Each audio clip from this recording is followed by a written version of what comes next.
G'day everyone. So, heading to go fishing today. I haven't fished all winter, so sea's flat. It's pretty good. We're on the west coast of the Lower North Island, and we're heading out with the Kontiki to have a fish, see if there's any snapper out there. So, be the first time for a couple of months, but be worth a look. So, what I'm using, it's a Predator Auto Nav. This is a 54-pound thrust motor.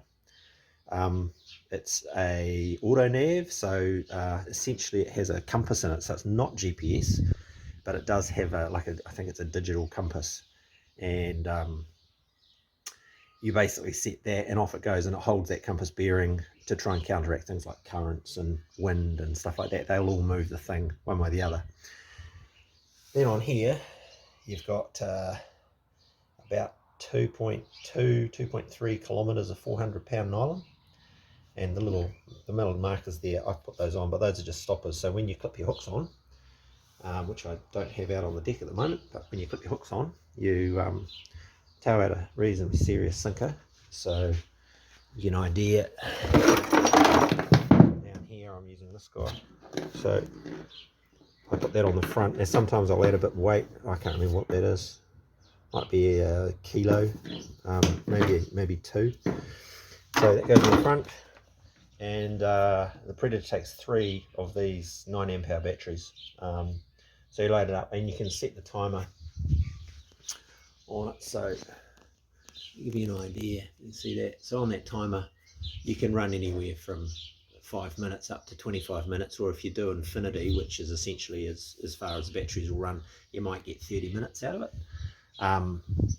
So yeah, they're quite a cool bit of kit.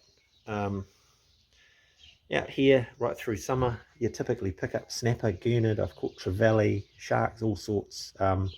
Real pretty wide range of fish, but definitely good eating fish. So yeah, that's my setup. We're going to head up to the beach shortly, and then I'll show you a little bit about how we put this out. So yeah, don't worry about the painted. So my Predator's name's Molly, and I just thought that exhaust pipes might make it go faster, but you know, who knows, each to their own, I suppose. Anyway, I'll show you what she goes like once we get on the beach. Okay, so get out, you buggers. So here's my setup. Everyone has something different. So there's my baits. Got a couple of floats on there, 25. Now I cut slots into this little bucket thing. Just makes it easy. Because I'm right-handed, I clip it onto the line running that way. So it means that as I'm clipping on with the right hand, everything's heading out. So today, flattish, a little bit murky and close, so I'm just going to do a short set.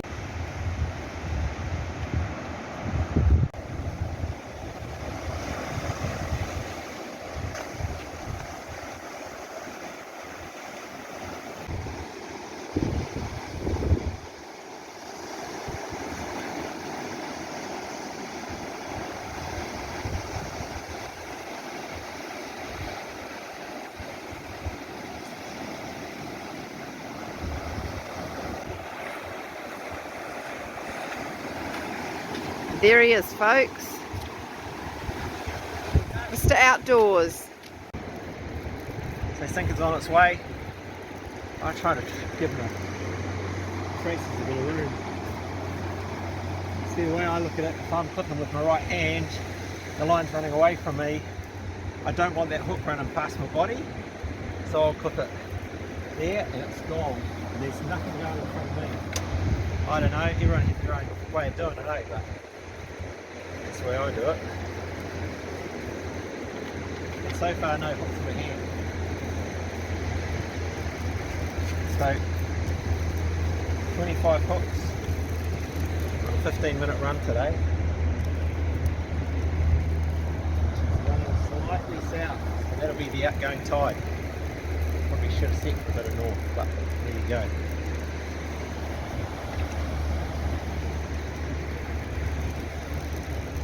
Now I like to put a bit of space between my traces. Okay there, Doc? I like to put a bit of space between the traces, mainly because if I'm fishing on my own,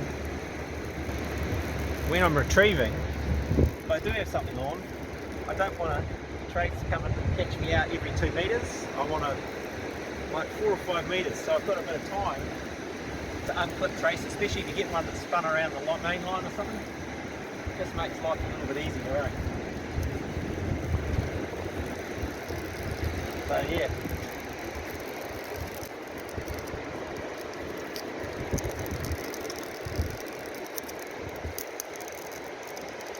Let him run a little bit. I'm using sharp clips. So the beauty of these guys, clip them on, you don't have to wait for a thing, they just grip onto the line and off it goes. Texas, out of it! You don't want your dog getting dragged out, eh? Hey, out!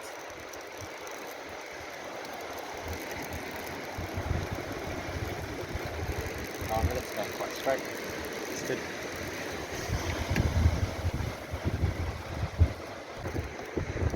So sometimes it can, spool can overrun a bit like that, where the predator, as it picks up, takes off, and then it'll slow up a little bit. That's a bit of a weight, and that spool will overrun it. Just a smidge. So Kent, it sounds like you've picked up a lot of tips. I have picked up a lot of tips.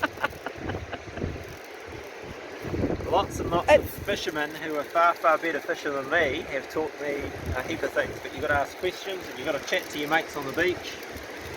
Everyone has their own way of doing it, and you find what works for you, and this setup works for me. So, but everyone has a different way of going about it, eh? That's the last one. Okay, so we've done a 15-minute run. You won't be able to see it out there, eh? I've just zoomed in as much as I can, but it's well out there. So we're probably out, I don't know, maybe just over a kilometre, something like that. So we're locked off, we're sitting here for about 45 minutes. So Mrs. Outdoors New Zealand has chosen not to be in this particular bit of footage, but there's my little, so I made this up, as I said before, what works for everyone. I knocked this up as a little stand, which means I can kind of disconnect my winch, not have it up off the dirt, never get some sand in it. I can run a battery off it as well. And then a little awning, which I just picked up on the cheap. And I tell you what, it's pretty good. Got the bloody cup of tea, a couple of rolls in the bag. Dog's happy. And we'll sit here and wait and see if we can catch some fish. Okay, so we're off. So I'm running off a separate battery today, and she's running slow, I've got to say. Maybe not quite enough charge in that one, but we'll see how we go. Got a wee way to winch yet, but I'll let you have a look once we start to get close. And winching.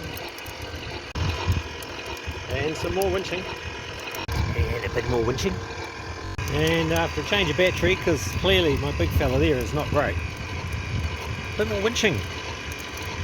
Okay, so I reckon we're maybe getting close. Oh no, look at that. What have we got there? Hey, always something interesting to pull in. Look, what have we got there? It's a shark. Who would have thought it this time of the year? Bit cold, dirty water. We got a bloody shark. Never would have thought it. Little bugger, look at that. Thank you, buddy. Yeah, come here. Oh.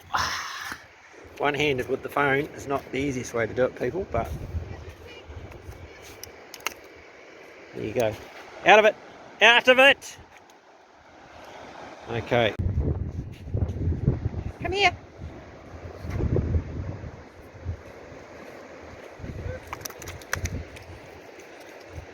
This is why we do it.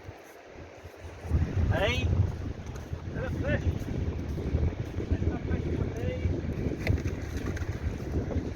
Oh, what's that? I heard you say. You beauty. A little fella. Hey. We're all excited here. It's two snapper. An empty hook.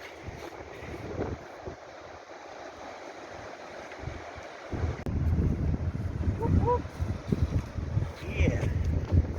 Ha ha ha! That's dinner.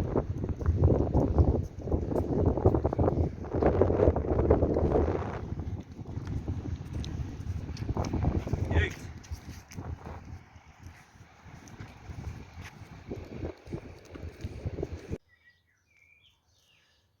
So that was well worth a look, wasn't it? So just got back home, got all the gear. A couple of fillets already taken off the first guy.